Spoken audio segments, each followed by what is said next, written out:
진범은 누구인가 싶고 5위를 공개합니다. 6살 소년의 기괴한 죽음. 1994년 11월 28일 영국. 경찰서로 걸려온 신고 전화. Head call, police. My son hasn't come back from school yet. Pardon?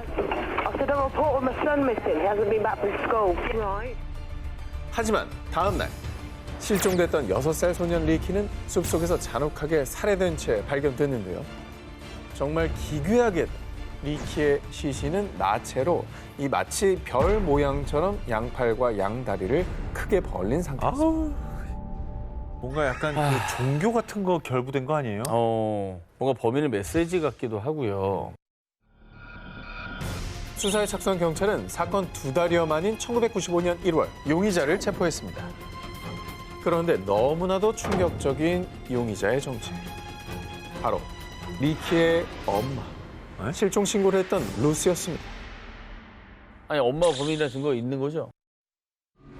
발견된 시신의 모습은 마치 레오나르도 다빈치의 인체 비례도를 연상했는데요. 그런데 엄마 루스의 집에서 이 인체 비례도 그림도 발견이 되어버렸습니다.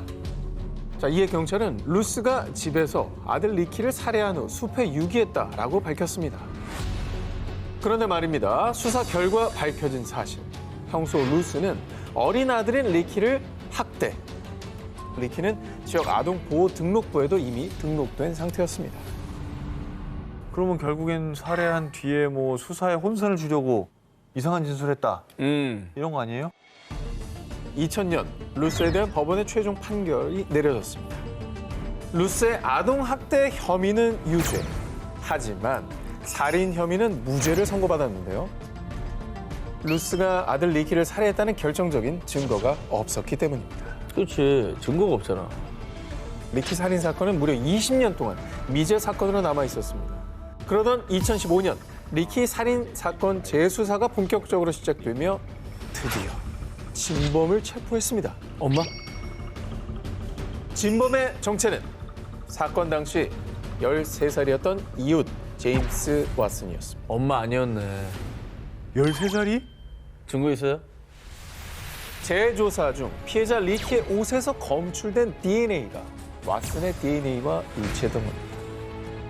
사실 왓슨은 사건 당시 경찰의 용의선상에 올랐지만 리키를 만난 적이 없다라고 진술. 그리고 당시 엄마 루스가 유력한 용의자로 지목되면서요. 왓슨은 이 가볍게 용의선상에서 벗어났는데요. 21년 만에 다시 용의자로 지목된 왓슨은 리키를 만난 적이 있다고 진술을 번복. 말 바뀌었네. 하지만 살해 혐의는 완강히 부인했습니다. 오호, 말이 바뀌었다는 거는 이거는 조금 이상한데? 그리고 왓슨의 형 앤드류가 왓슨이 생전에 리키 집에 수차례 방문했다고 진술. 또 1994년 살인 사건이 있기 몇 달 전 왓슨이 리키의 동급생을 성추행한 혐의도 확인했습니다. 결국 리키 살인 혐의로 기소된 왓슨은 사건 발생 28년 만인 2022년 최소 15년형의 유죄 판결을 받았습니다. 진범은 누구인가 싶고 4위를 공개합니다. 모모 때문에 옥살이한 남자. 2016년 11월 미국 콜로라도주 덴버의 법원. 한 여성을 구타 후 성폭행했던 진범으로 지목된 남성 클라렌스 모제스 L의 재판이 열렸습니다. 그런데 그는 자신의 결백을 주장. 과연 모제스는 진범이 맞을까요? 배심원들은 무죄를 판결했습니다. 본 판사 역시 클라렌스 모제스 L에게 무죄를 판결합니다. 뭐야, 진범이 아니었네요. 그런데 사실 이번 재판은 유죄 판결을 뒤집은 재심 재판. 모제스는 무려 30년 가까이 자신이 진범이 아님을 주장해왔습니다. 아이고. 그에게 악몽이 시작된 건 1987년 한 여성이 L씨, 다널이란 세 사람에게 성폭행을 당했다며 경찰에 신고. 그런데 며칠 뒤 경찰에 체포된 것은 비슷한 이름을 가진 클라렌스 모제스 L이었습니다. 그가 범인으로 지목된 이유는 정말 뜻밖이었습니다. 내가 봤어요. 내 꿈에 나왔다고요. 당황스럽다, 당황스러워. 정말 황당하다. 아, 근데 이거는 경찰이 일단 그 사람 체포한 것도 황당한데 판결이 나왔던 거잖아. 꿈 말고 어떤 진범의 흔적이 있습니까? 그러니까 알리바이라는 것도 있잖아요. 어. 당시 경찰은 꿈에서 가해자를 봤다는 증언을 믿었고요. 왜 믿어? 제대로 된 수사 없이 그를 범인으로 특정. 덕분에 모제스는 1988년 성폭행 혐의로 징역 48년을 선고받았습니다. 미쳤나 봐.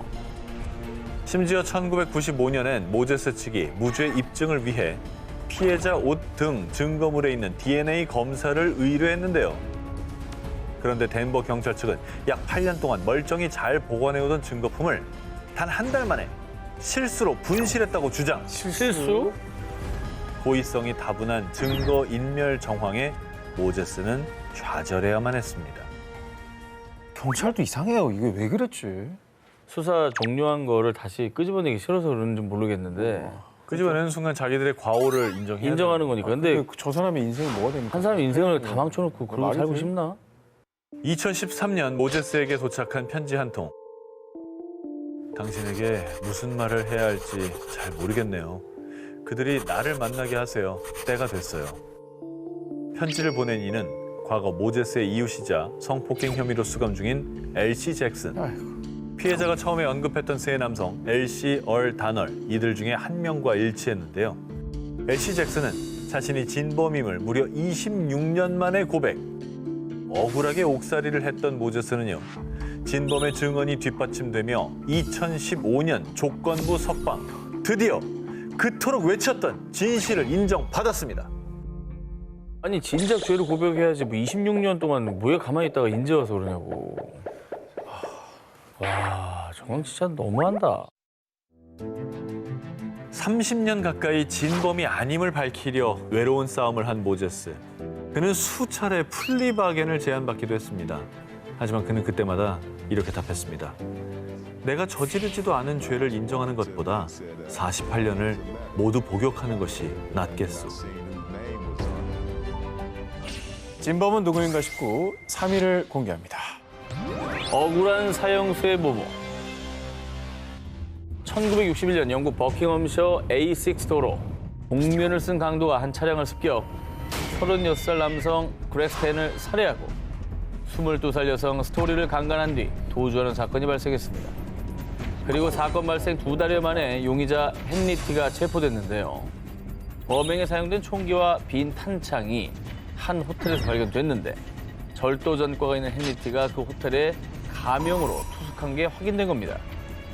그리고 피해자 스토리의 속옷에서 O형 혈액형이 검출됐는데요. 헨리티의 혈액형도 O형. 알리바이를 입증하지 못한 헨리티는 결국 법정에 서야 했습니다. 그러니까 이제 이런 정황들이 또 나왔고 뭐 가명으로 호텔에 투숙한 것도 의심스럽고 뭔가 나오긴 했는데 혈액형은 확률상 4분의 1입니다. 부족하거든요. 당시 헨리티의 변호인은요. 헨리티는 강도, 살인, 폭행 전과도 없고 무엇보다 범행 동기가 없습니다. 또 범행 도구에서 헨리티의 지문이 발견되지도 않았다며 헨리티의 무죄를 주장했습니다. 하지만 피해자 스토리는요. 런던 특유의 말투와 차가운 목소리, 저 파란 눈동자까지 기억나요. 저 사람이 범인이 확실하다고요. 스토리의 확신에 찬 증언으로 인해 헨리티는 결국 사형 선고를 받았습니다. 사형? 이거는 피해자가 그냥 저 사람이라고 했잖아. 특정을 했죠. 그러면 지목이 된 거고 영향을 안 끼칠 수 있나요? 사형 선고 직후 헨리티의 무죄를 주장하며 재수사를 요구하는 일명 A6 변호위원회가 꾸려졌는데요. 수많은 정치인과 법인권운동가, 저널리스트는 물론이고 존 레논 부부도 헨리티 가족을 만나 격려. 형 집행 정지 탄원에는 무려 9만여 명이 서명했습니다. 당시 수많은 영국인이 헨리티는 무죄라고 믿었는데요. 하지만 내가 원하는 건 단 하나입니다. 제 누명을 벗겨주세요. 헨리티의 말은 유언이 됐습니다. 아이고. 끝내 사형은 집행됐죠. 아니 죽기 직전에까지 저런 말을 했다는 게 나는 굉장히 불안하네요. 이게 뭐 나중에 뭔가 밝혀지더라도 이거는 이제 돌이킬 수 없는 일이 돼버린 거죠. 결국 사건 발생 36년 만인 1997년 재심이 결정됐습니다. 그 사이에 과학기술이 발전하며 DNA 대조가 가능해졌고요. 1999년 경찰이 피해자 스토리의 속옷에서 DNA를 추출하는 데 성공. DNA 대조 결과, 그 결과는 말이죠. DNA 일치였습니다. 뭐야? 헨리티가 맞았습니다. 이 진범이 맞았던 거예요, 그러면? 네. 뭐가 억울한 거야, 그러면? 결국 40여 년간 논란이었던 A6 도로 살인 사건의 진범은 헨리티라는 것이 확인됐습니다. 진짜. 충격의 말을 못 잇고 있군요. 이거는 그냥 너무 수많은 충격이다, 수많은 대중을 기만한 죄까지 추가해야 되겠네. 이거. 목격자한테 얼마나 또 비난했겠어. 네가 눈만 보고 알아? 대중들이 그 피해자를 오히려 2차 가해했을 거라고. 수많은 영국인을 농락한 살인자 헨리티. 40여 년 만에 진실이 밝혀진 뒤 피해자 스토리는 이런 말을 남겼습니다. 헨리티가 살아들어 범인이라고 털어놔도 사람들은 믿지 않을 거예요. 사람들은 보고 싶은 대로 보고 믿고 싶은 대로 믿으니까요. had nothing to do with me. 진범은 누구인가 싶고 2위를 공개합니다. 백작 가문 살인 사건의 범인을 찾아라. 1974년 11월 7일 이 사건은 영국을 발칵 뒤집은 백작 가문의 유모 살인 사건.